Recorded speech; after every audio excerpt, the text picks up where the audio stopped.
What I was doing, you're not really sure where the revs are. Yeah. So I was just waiting until the engine started dropping off power and thought it was pointless pushing any further. Yeah. Yeah. Got you. Yeah. Well, there was no big bang, so I guess that's good. Yeah. Yeah, no big bang at all. The big question is, of the 49 horsepower that it left the factory with, how many have we got left? 40. 40? 40. Really? Yeah. Oh, I can live with that. 39.8, 39.7, 39.7, 39.6. Okay, there's quite big losses through the... The torque I'm not too sure about because Yeah. you really need to know what RPM it's doing to scale it right. But Yeah. if we take a rough guess on this and say that was about 5,000 RPM, 80-ish Newton meters, something like that. 40 horsepower? Yeah. It's 55 years old. It's alright, isn't That'll it? be the original engine. Yeah. That's mad, isn't it? What was it meant to be, 49? I think it was 49, yeah.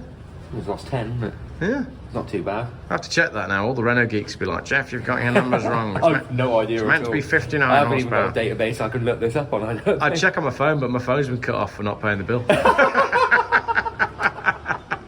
I swear I've set up a direct debit, and every month they text me and they're like, you need to pay your bill by X date, we're going to cut you off. Yeah. Yeah. And then 2 days later, my phone stops working, and I'm always I've like, had the why is issue my with bloody phone not working? I've had the issue before, and then you get a text and you've got to click the link to pay, haven't you? And Yeah, exactly. And I just never get around to doing it No. because I'm a busy person and I never stop. And then it's And then my phone your switches phone's off. But I've got a direct debit sorted now, and it seems to be working. Well, I swear I've set a direct debit up about 4 times. You still have the problem. Yeah, exactly. Every time. Anyway, 40 horsepower. It's not bad, is it? That's not bad. Not bad. I mean, I think it's still running on point and condenser as well, so we can change the electronic ignition. Yeah. I don't know when the engine was What last. fuel did you put in there? I put premium in specially. Does it have to have a lead booster thing? No, Lead additive? No. I don't think so. No. No, it should be fine. Yeah. So, Because it would have been 4-star, wouldn't it, this? It would have been in the old 4-star days. fuel, Yeah, in the old days. But then again, engines like this, to some degree, they can run on anything. Yeah. Whereas the modern stuff can't, can it? No, it just gets upset. Because especially if this is a South African car. I mean, I know the Mercedes of this era used to do a low compression version, which they'd ship to places where the fuel was crap quality. And it would cope with it. Yeah, Yeah. exactly. So they'd have less power, but the engines would be able to deal with lower quality fuel. Low quality fuel, yeah. Speaking of lower quality fuel, how did your parents get on? Your dad get on with his EV? I don't think he really got on with it.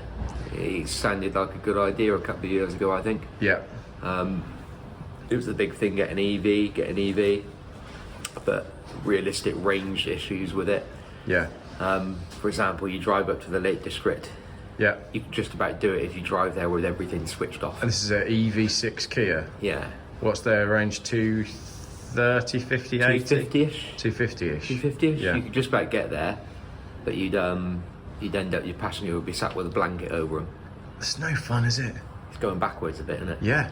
So you're in a modern car with a blanket on you so you don't get cold, and then you get there and you need to charge. Yeah.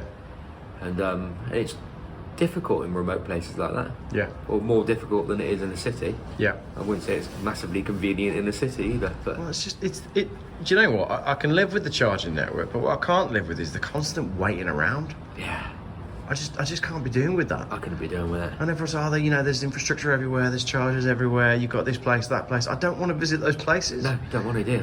So he got rid of it and part-exed it and... Part estate and bought a diesel Skoda. Fair enough. Yeah. Yeah. Well, Diesel Skoda estate. Lost a diesel. fortune on it in depreciation. yeah. But he was able to trade it in at Yes. least. Yeah, they took it, no problem at all. So I saw on a electric Mini owners group on Facebook this week, someone posting up saying, has anyone else had problems part exchanging their car? I can't find a dealer that will take mine. Well, you don't want a second-hand electric car. It's a liability, isn't it? Yeah, it is, yeah. We won't want one. Anyway, and in 55 years' time, how many of these EVs are still going to be around? Absolutely zero. Absolutely zero. None at all. I don't think they'll be around in 10 years, the ones that are just coming out now. No, because I don't think they will. They're going to have big problems and the repair bills are going to be scrap Yeah. it. 55 years old, this car. Yeah. How was it driving it? Well, this, Yeah. it's incredibly old school. You have to think about doing it, don't Yeah, you do. You've Yeah. got to anticipate things ahead you? of time. Yeah. You really do. Yeah. You just want to be nice and gentle with the gearbox. Yeah. And the throttle is, modern electronic throttles. They got no weight to them. This has got weight to it. Yeah. And you're just trying to push, but not push so hard to. Yeah, you can feel all of it. It does. It takes a bit of thought, doesn't it? Yeah. But even it's the little things as well, like the wipers. They don't really touch the windscreen. No. And they've got one speed, which is very slow. But I once drove a Volkswagen Beetle, with the twisty knob for the wipers. Yeah. You did the wipers yourself. Amazing. Yeah. But that makes, and we were just discussing this off camera as well, like there is nothing on this car that we couldn't fix. It's a doddle. It's incredibly simple. Very simple little car, and it didn't overheat or anything. No. Which is good, considering the engine's in the back. Yeah. Great stuff.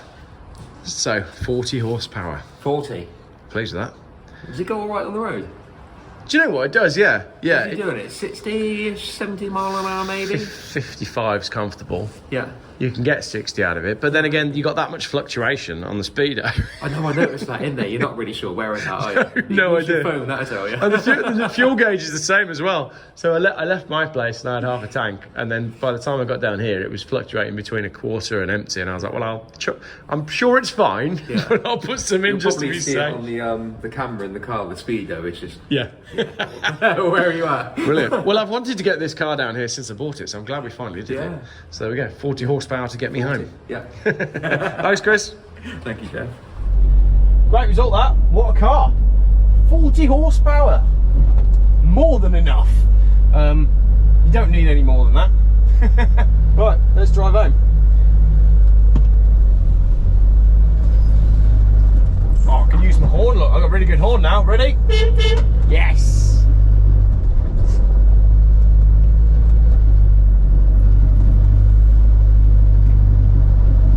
In all seriousness, I am quite pleased that the horsepower figure starts with a 4. That's really good. I genuinely thought I was going to come away with like 26. So, well done, car.